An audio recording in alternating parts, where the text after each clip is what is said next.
What is happening, everyone? Welcome back to the channel. Today is a pretty exciting update because the Subaru stage rally build is finally close to being done. For anyone that's been following along from the beginning, you know this car hasn't been built to be a show car or a road car with a few rally-inspired modifications. The goal from day one has been to build it into a proper stage rally car that's capable, reliable, and it's going to be ready to compete. So we've spent a huge amount of time sourcing parts, fabricating components, upgrading systems and trying to do things properly rather than taking shortcuts and just doing bits here and there. So in today's video I'm going to give you a full walk around of the car, show you everything that's been fitted so far. I'm going to talk through why I've chosen certain parts and what's still left to do and some future plans that I might have. Let's get into it, shall we? So we'll start under the bonnet because this is where a lot of the work has happened. So the turbo setup is based around the VF34 turbo and it's running a 34mm restrictor that we need for regulations. As most rally fans will know, the restrictor completely changes how the engine behaves and it's one of the biggest considerations when putting together the stage rally car. You need a turbo that works efficiently and with the restricted airflow. So obviously the VF34 is the best known for a good balance between response and performance. So for stage rallying, drivability is often more important than chasing huge power figures. So we need a strong response from the turbo coming out of corners and junctions, and that's the reason we've gone for this setup. Supporting that, we've got the 4-bar map sensor, so the ECU is going to get a better reading. We've also got a 3-port boost solenoid, so obviously we'll have more control than the factory setup would have given it. So the other upgrade is with the ECU. We've got to have the GM intake air temperature sensor. It's a simple modification, but it's proven reliable and it gives a better data to the ECU. Got a Roger Clark air filter. It's another proven rally component and it fits pretty much every Subaru build out there. So the aim with everything in this engine bay has been reliability, consistency and performance. There's no point building a fast car if you can't survive a rally weekend. So moving to the back of the car, we've got the Group A exhaust system. If you ever heard of Subaru on a proper Group A rally exhaust, you'll know why they're so popular.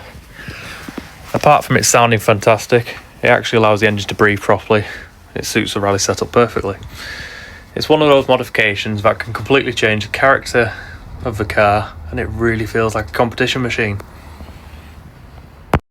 So I'm underneath the car now. As you can see, there's a bit of work that's being done and a bit of rust. At the rear I'm running adjustable trailing arms and adjustable lateral links. Having the ability to adjust suspension geometry is incredibly important because it allows the car to be properly set up and aligned depending on the conditions and the requirements. Whether that's gravel, tarmac, or having the adjustment available just gives more flexibility, really. Another major upgrade is that every suspension bush on the car has been replaced with polyurethane bushes. So now everything is fully polybushed. It's not one of those glamorous modifications people get excited about, but it makes a huge difference on how the car feels. So the suspension becomes more precise, the chassis feels a bit tighter, and you get a much more direct connection to the car and what's going on underneath you in them corners. So obviously polybushes are going to be the best answer for that. My glossy head. So I'm inside the car. You can see things are looking a bit more serious. Biggest addition is the bolt-in roll cage and safety. It's obviously a massive priority in rallying. The cage is one of the most important parts of the entire build, really. Don't want to get myself crushed. Not only does it provide protection, but it also adds a bit more rigidity to the shell, improves how the car feels and performs, because obviously it's more strengthening. For the seats, I've got OMP bucket seats.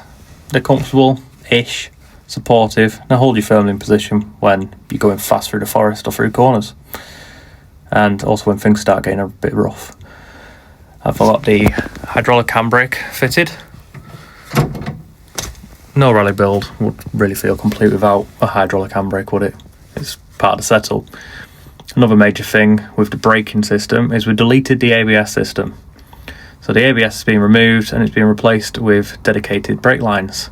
All of them are braided. It simplifies the braking system and it gives a bit more of a direct feel through the pedal. The interior now feels much more like a competition car than a road car. It's exactly the direction of the build I wanted, and obviously you can't stage rally a road car, can you, with normal seats? Maybe road rallying, not for stage rallying. So obviously we've got the seats, hydraulic handbrake, quick shifter, normal handbrake's still here for MOT purposes. And then if I bring you down here, you can see we've got the brake bias valve. And obviously there's still more work to be done in here. So obviously weight reduction has been a big focus for me and for the car. The side windows have now been replaced with polycarbonate windows. They're MSA grade, so they're the right millimetre thickness, and they're not going to smash and shatter into myself. The only ones I'm waiting for are the front ones, which are currently on order. They are on the way. Once they arrive, we'll get them fitted, and that's another item ticked off the list. Reducing weight, it's one of the most important, effective ways to improve the performance, and polycarbonate windows save a surprisingly large amount of weight compared to standard glass. They're also far more suited for rallying. I mean, you can replace these quite easily. They're not going to smash in your face. Worst that's going to happen is they're going to get scratched up with mud and you're wiping it off. But yeah, we've also got the stabiliser bars inside there, and I've only got them on the back windows because I didn't buy the thermoformed ones. So the fronts are getting thermoformed, which means they'll just have a little bit of a curve in them, so it will not blow open. So where are we now? Honestly, we're getting very close. Most of the major work's complete. The engine is set up-ish together. The suspension's been set up together. The brake systems, it's all together. Interior, safety equipment is installed besides the fire extinguishers. The majority of the weight reduction work is complete, but there's a caveat to that, so watch till the end. At this point, it's really about finishing off the final details and getting everything chucked over properly and making sure the car is ready for competition use, as well as my wedding. Looking back at where this build started to where it is now, it was a grey, rubbish road car. It was a daily, basically, it was my daily. It took a huge amount of work, and for all involved in the build, I wanted to say a huge thank you. The people who are watching know who they are, and they are part of the rally team.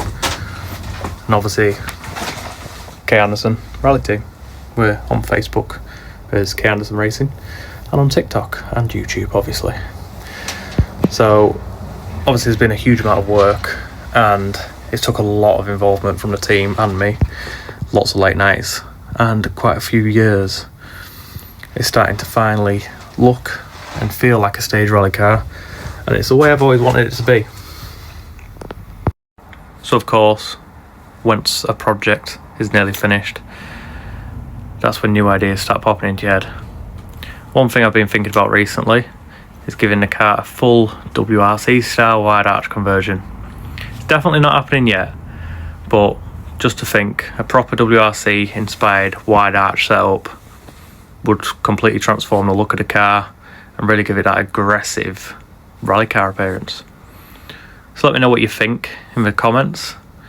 Should I leave it, or should I go all in on the WRC wide arch kit? I have already ordered the front arches, they are on the way.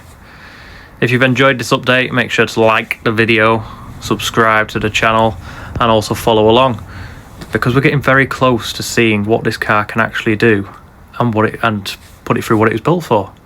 So thanks for watching, and I'll see you in the next one. I'll try and keep my updates going as much as I can. See you all later. Thank you.